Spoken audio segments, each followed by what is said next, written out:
이번 시간에는 학년 전 아동의 언어 발달 평가에 관련된 내용을 살펴보도록 하겠습니다. 요즘 TV 프로그램들에 보면 아이들의 언어를 평가하는 장면이 자주 나오더라고요. 언어 검사를 통해서 아이의 언어 발달 수준이 또래하고 비교했었을 때 어느 정도인지를 평가하는 것이 언어 평가인데요. 언어 치료학과에서는 아동들이나 혹은 성인들 대상으로 언어를 평가하는 방법, 언어 치료를 하는 방법들을 공부하게 됩니다. 저희 언어치료센터에 오는 아이들을 보면 전혀 말을 하지 못하는 아동도 있고요. 말을 하기는 하는데 또래 수준보다 낮은 그러한 아이들도 있습니다. 그럼 이런 학년 전 아이들의 언어 평가를 어떻게 하는지, 어떠한 내용들을 가지고 하는지를 살펴보도록 하겠습니다. 말을 전혀 하지 못하는 아동의 경우에는요, 언어로 의사소통을 하기 위해서 필요한 기초 능력들을 저희가 평가하게 되고요. 그 다음에 말을 하는 아동들의 경우에는 언어 영역별로 나누어서, 즉 언어를 영역별로 세분화시켜서 이해하는 수준, 표현하는 수준들을 평가하게 됩니다. 먼저 말을 전혀 하지 못하는 아동들의 경우에 어떠한 내용들을 평가하는지 살펴보겠습니다. 말은 아니지만 제스처라든가 음성이라든가 이러한 방법으로 의사소통을 할 수 있는 아동인지, 그리고 제스처나 음성으로 의사소통을 하는데 그 빈도가 얼마나 잦은지 이러한 것도 보고요.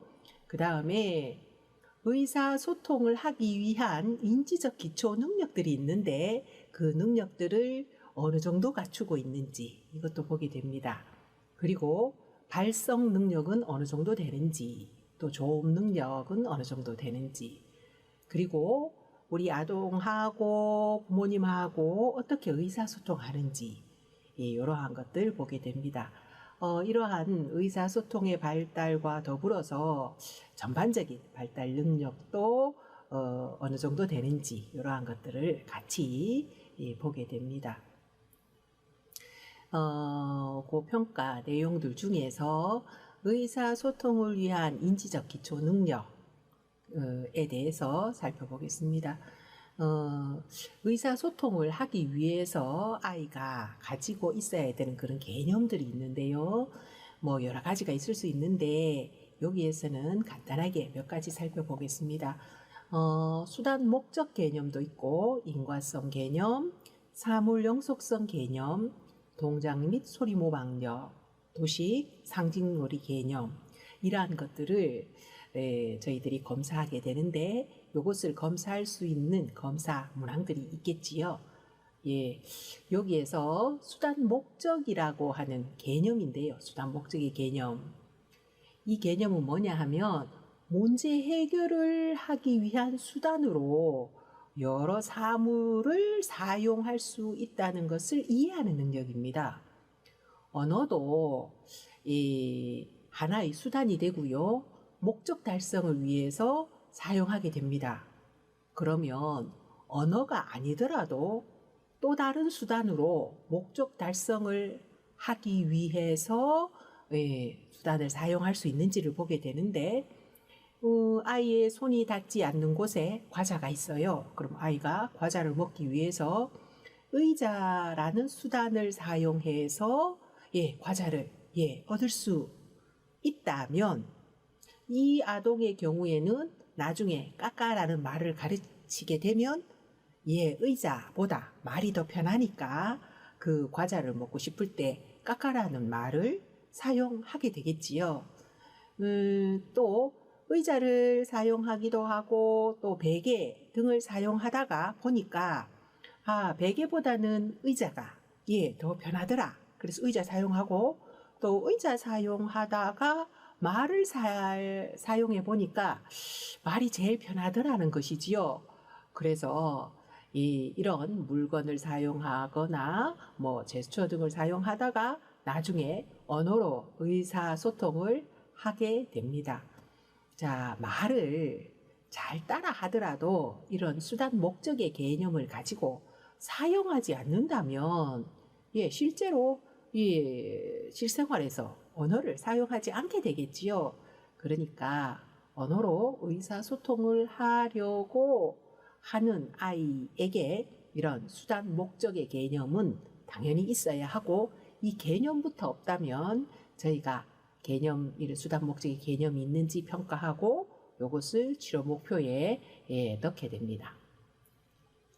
그 다음에 인과성의 개념도 있는데요. 인과성의 개념이란 다른 사물이나 사람이 어떤 행위의 원인이 될 수 있다라는 것을 인식하는 능력입니다. 이제 아이가 태엽 장난감 가지고 놀다가 태엽 장난감이 멈추었어요. 그러면 인과성의 개념이 없는 아이는 자신이 이 장난감을 작동시키려고 노력을 합니다. 그러다가 좀 더 발달이 되면 다른 사람도 이런 태엽 장난감을 움직이게 할 수 있다. 태엽 장난감의 움직이는 행동의 원인이 될 수 있다라는 것을 알고 엄마한테 장난감 작동하게 해달라고 갖다 주게 됩니다. 또 뭐 이렇게 쭉 밀어서 내밀게도 되지요.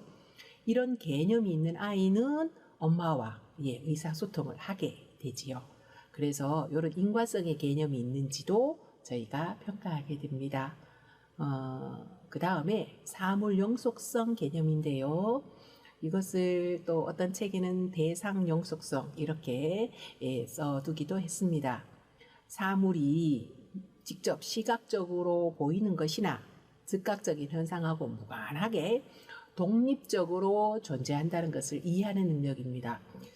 물건이 눈에 보이지 않아도 저기 있다라는 것을 아느냐 하는 건데요. 그러면 이제 눈에 보이지 않지만 엄마가 항상 싱크대 위에 과자를 숨겨두고 조금씩 꺼내 줬었다는 것을 아는 아동은, 즉 사물용속성 개념을 가진 아동은 싱크대 위를 보면서 손가락으로 가리키고 엄마하고 싱크대하고를 번갈아 보면서 과자 달라고 표현을 하지요. 그래서 의사소통을 하게 됩니다. 그러면 이런 사물용속성 개념을 가지게 되면 나중에 말을 가르치게 난 뒤에는 또 더 깎아 이렇게 말하면서 요구하기를 하게 될 겁니다. 이런 사물용속성의 개념이 없는 아이들의 경우에는요, 저희들이 이런 사물용속성의 개념을 가지도록 지도를 하게 되는데요. 장난감이나 그 아이가 좋아하는 과자 있지요? 그거를 이렇게 아이 앞에 두고 그 위에 수건으로 덮습니다. 그러면 아이 눈에 지금 과자가 수건에 덮여 있다는 것이 보이잖아요. 그러면 아이가 그 수건을 치우고 그 과자를 찾아서 먹게 되지요. 수건으로 덮어서 보이지 않지만 존재한다는 것을 알게 되는 것이지요. 그러면 가릴 때도요, 일부분이 가려지도록 이렇게 했다가 또 완전히 가려지도록 이렇게 조절해 나가면서 가르치게 됩니다. 그리고 이 수건으로 가리면 이제 안에 숨겨져 있는 장난감이 불룩하게 나와서 보기가 쉽습니다. 수건으로 가리는 이런 활동을 했다가 나중에는 이제 컵으로 가려가지고 찾아내도록 한다라든가 이렇게 활동을 진행해 나갑니다. 그 다음에 동작 및 소리 모방력이 있는지를 저희가 보게 되는데요. 동작이나 음성을 사용해서 모방할 수 있는 능력이 있느냐 하는 건데요. 뇌성마비 아이들 같은 경우에는 모방력이 없다기보다는요, 마비 때문에 말을 모방하지 못하는 거 많이 보셨지요? 모방력은 있는데 마비가 있어서 말을 모방하지 못한 것이지요. 그런데 우리 무바라 말을 하지 못하는 아이들 보면 마비도 없는데 모방력이 없어서 모방하지 못하는 경우가 많습니다. 이런 아이의 경우에는 우선 모방력을 먼저 키워줘야 되는데요. 모방력도 좀 더 이렇게 자세하게 나누면은요, 물건 가지고 선생님이 하는 것처럼 따라할 수 있는지, 이렇게 이것도 살펴보고요. 그 다음에 몸동작을 선생님처럼 행동하는지, 몸동작도요, 박수치기 이런 것은 내 눈에 그 몸동작이 보입니다. 이런 행동은 그래도 또 모방하더라 하는 것이지요. 그런데요, 이 동작 중에 말과 관련된 이 동작들은 눈에 보이지 않습니다. 말을 하기 위해서는 호흡해야 되죠. 흡기, 호기. 숨을 내쉬면서 그 다음에 성대에서 발성하고 또 혀, 입술 등을 움직여 가지고 발음해서 말을 해야 됩니다. 그럼 호흡 기관의 움직임이 보이지 않지요. 성대의 움직임, 눈에 보이지 않습니다. 그리고 또 내가 발음하는 거, 입, 혀, 움직이는데 엄마 얼굴 보면서 말을 한다면 나의 입술 또 나의 혀가 움직이는 것이 보이지 않습니다. 그런데 이것도 또 타이밍이 딱 맞아야 됩니다. 숨을 내쉴 때 성대에서 발성하고 그 타이밍, 그때 때를 맞추어서 혀나 입술 등이 움직여서 발음을 해야 됩니다. 이러한 눈에 보이지 않는 말을 산출하는 호흡기관, 발성기관, 조음기관들을 모방하는지 저희가 보게 되는데요. 이런 보이지 않는 말을 산출하는 것과 관련된 기관들의 모방력이 없으면요, 저희들이 이쪽을 또 지도를 하게 됩니다.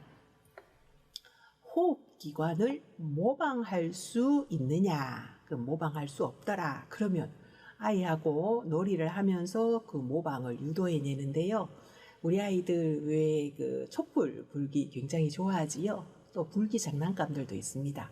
그러면 이제 불도록 환경을 설정해 놓고, 자, 선생님이 불어라. 선생님이 부는 흉내를 내면 본인도 부는 것을 따라하는 거지요. 촛불 불기 등의 이런 불기 활동을 하면서 모방을 시킵니다. 나중에는 촛불 없어도 선생님이 불기를 하면 아이도 불기를 할 수 있다. 그렇게 되면 호흡기관 모방은 된다. 이렇게 생각할 수 있고요. 그 다음에 호흡이 숨을 내쉬면서 성대에서 발성도 해야 됩니다. 그러면 그거는요, 우리 그 커다란 플라스틱 장난감 마이크 있지요. 그 마이크를 입에 대고 발성하면 소리가 굉장히 크게 이렇게 들립니다. 그러면 장난감 마이크 가지고 아이하고 놀면서 선생님 입에 마이크 대고 발성하면 아이 입에도 마이크 대고 발성하도록 그렇게 훈련을 합니다. 그러면 처음에는 마이크 가지고 따라하는 거 하다가 나중에 이제 마이크 떼고 이렇게 따라하는 거 훈련시킬 수 있고요. 그 다음에 이제는 호흡하고 발성이 되면 나중에 조음기관, 발음하는 기관들을 모방할 수 있느냐 하는 것이지요.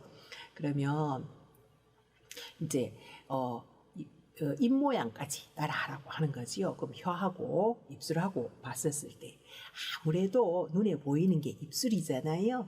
이럴 때는 이제 거울 보면서 자, 너의 입술이 움직이는 거 봐라 라고 해가면서 입술 모양까지 빠라고 따라하도록 이렇게 하는 겁니다.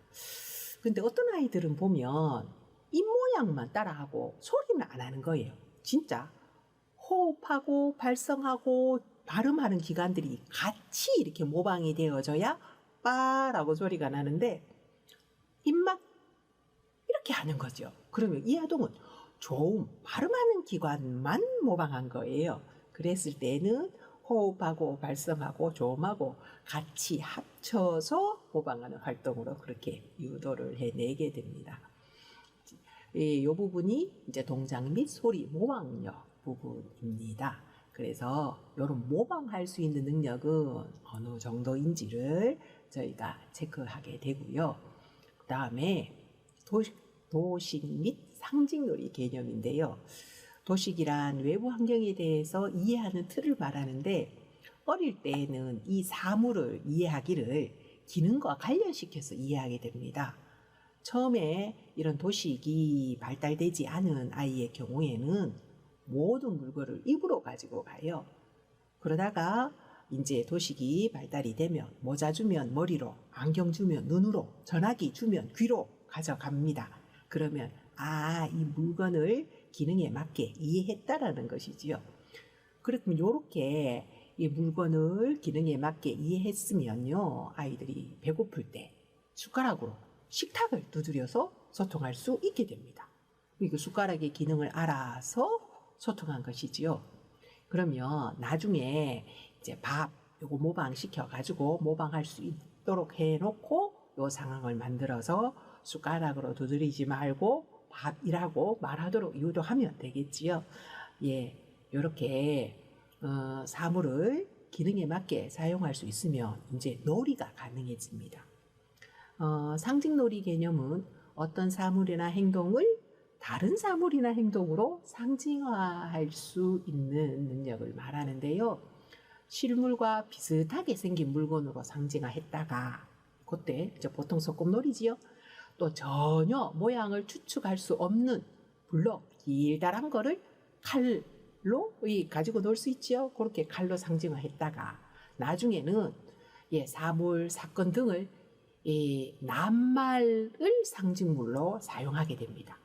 그렇게 짝짓기 하는 거죠. 실물하고 나중에 블럭 길다란 거 하고 같이 짝짓기 했다가 나중에 사물하고 언어하고 짝짓기 한다는 얘기지요. 요렇게 상징화할 수 있는 능력을 가지고 있는지 이런 것들 체크합니다. 요런 인지적 기초 능력하고 그 다음에 발성하고 조업 능력을 체크하는데요. 성대에서 소리가 나는지 발음이 가능한지 보게 됩니다. 옹알이 때는 그 기억음이요 일찍 발달하거든요. 왜? 아이들이 누워서 발음을 하니까요. 그러다가 이제 뒤집기 하고 이러면서 이제 양순음이라고 하는데 브, 뿌, 프 이런 음이 나오고요. 드, 뜨, 그러니까 디귿 그 발음들이 나타납니다. 이게 나타나다가 나중에는 빠빠빠빠 따따따따 같은 소리를 반복하면서 옹알이 하다가 그 다음에는 뭐 바다 이러면서 바가 이러면서 다른 음들이 섞이면서 옹알이가 됩니다. 그러면 이때 발성, 조업 능력이 말은 아니지만 이런 어느 정도까지 되는지 이런 것들을 체크하는데요. 이 음소를 산출하지 못한다. 그러면 그 음소를 산출하도록 유도하거든요. 그럼 예를 들면 치읓 소리를 유도하기 위해서는요. 기침하고 연결을 많이 시킵니다. 치 이러잖아요. 치에서 치읓 소리 만들어내고 그렇게 합니다. 그 다음에 의사소통 행동을 평가하는데요.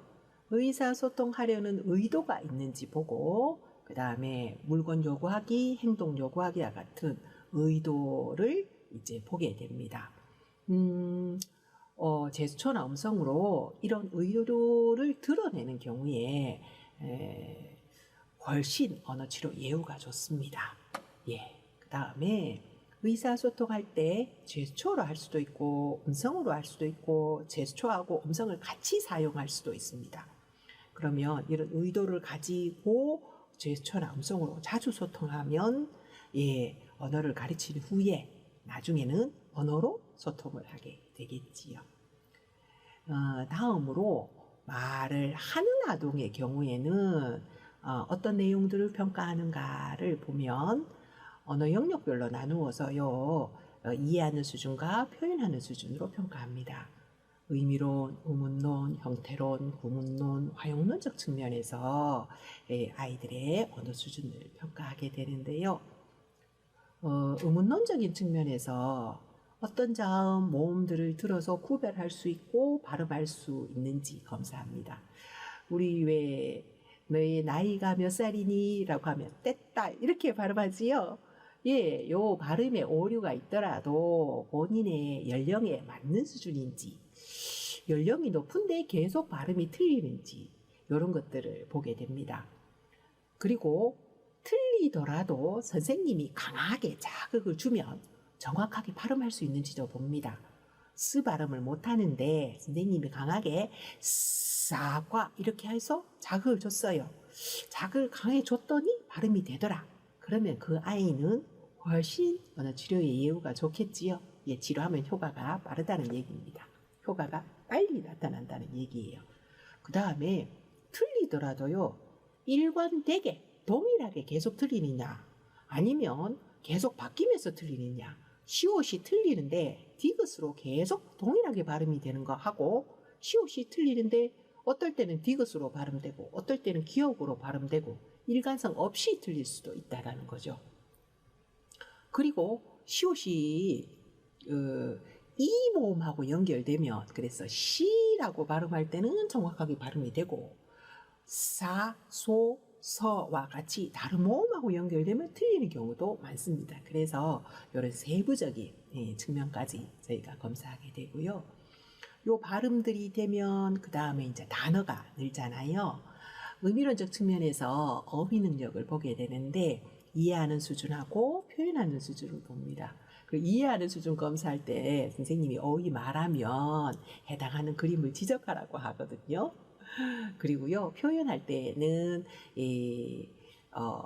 말로 표현하는 어휘가 어느 정도 얼마나 다양한지, 어떤 종류의 어휘가 많은지, 또 또래 아이들하고 비교해가지고 어느 정도의 위치에 있는지 이런 것들을 보게 됩니다. 그 다음에 문장의 의미도 보게 되는데요. 우리 아이가 어휘가 막 발달해 나가면 그 다음에 문장도 발달하거든요. 예, 문장에서 일찍 나오는 문장들이 있습니다. 엄마 먹어 같이 행동하는 사람 플러스 행동. 엄마가 행동하는 사람, 먹어가 행동이지요. 이런 것처럼 이런 문장들은 일찍 나옵니다. 그러면 언어 치료할 때요, 단어 가르치고 문장 가르칠 때 이렇게 일찍 발달하는 의미 관계로 된 문장을 먼저 지도하면 좀 더 빨리 발달시킬 수가 있습니다. 그 다음에 형태론적 측면에서 아이의 언어 발달을 검사하는데요. 특히 이제 조사, 어미 이런 것들을 검사합니다. 우리 애들 명사 이런 것들은 우리 늦은 애기들도 많이 말을 하거든요. 그런데 조사, 어미들까지 그 세밀한 부분까지 발달 안 된 아이들이 있어요. 엄마 먹어라고 말하는 아이보다 엄마가 먹어, 가짜가 추가되는 아이가 더 높은 수준이고요.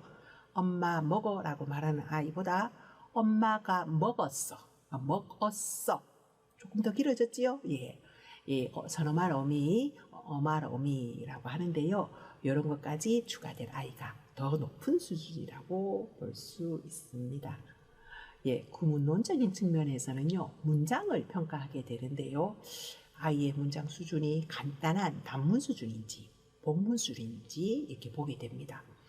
복문 중에서도요, 뭐뭐하고 돌에 걸려서 넘어졌어요. 같이 는데, 다가 이런 거 포함시켜가지고 접속문을 이해하고 표현하는지 보게 되고요. 그 다음에 내포문도 보게 됩니다. 전래동화에 보면 내포문이 참 많아요. 호로머니를 모시고 사는 나무꾼이 산에 나무하러 갔어요. 여기에서 호로머니를 모시고 사는 이것이 관형절로 안에 내포되어져 있는데요. 이러한 절, 문장 발달이 또래 아동하고 비교해서 어떠한지를 평가하게 됩니다. 어떤 아이들은 센터를 방문했는데 다른 언어 영역은 괜찮고요. 이런 구문 발달만 느끼도 하더라고요. 그리고 화용론적인 측면에서 언어 사용 능력을 봅니다. 대화할 때 질문하기, 대답하기, 거부하기 등 이런 것들 일찍 나타나고요. 좀 더 발달하면 설명하기, 주장하기, 나중에는 뭐 놀리기, 농담하기 이런 것들로 이제 발달해 나가는데 이러한 다양한 기능으로 대화할 수 있는지도 보게 되고, 그 다음에 대화하다가 실패하면 수정해가지고 말할 수 있는지 이런 것도 보고요. 대화 주제를 시작하고 유지하고 변경하고 끝내는 것, 그리고 잘할 수 있는지도 보고 또 경어법에 맞게 대화할 수 있는지도 검사하게 됩니다. 예, 그리고 이야기나 설명 담화, 같이 조금 더 긴 이런 담화들도 이해하고 사용할 수 있는지를 평가하게 됩니다. 그러면 이런 거 평가할 때 여러 가지 언어 발달 검사들이 있어요. 어떤 검사들은 보호자가 체크해 봐서 어느 정도 수준인지를 대략적으로 알아볼 수 있는 것도 있고요. 아이가 수행하는 것 보고 언어 수준이 어느 정도인지를 검사하는 그런 것들도 있습니다. 또 어떤 경우에는 언어 치료사가 아동의 언어 행동을 관찰하거나 아이의 언어를 분석해가지고 평가하기도 합니다. 우리 센터를 방문하는 아이들을 보면 언어 영역 중에서 골고루 모든 언어 영역에서 골고루 발달이 느린 경우도 있고요. 특정 언어 영역에서 발달이 두드러지게 느린 경우도 있습니다. 당연히 아동의 언어 발달 특성에 따라서 언어 치료 목표 세우고 치료 활동을 하게 됩니다. 오늘은 학년 전기 아동의 언어 발달 평가에 관하여서 살펴보았는데요. 말을 전혀 하지 못하는 아동의 의사소통 평가하는 내용 살펴보았고요. 말을 하는 아동의 경우에 언어 영역별로 나누어서 이러한 내용들을 평가한다 라고 하면서 평가 내용들을 살펴보았습니다. 지금까지 롯데대학교 언어치료 전공의 전희숙 교수였습니다. 감사합니다.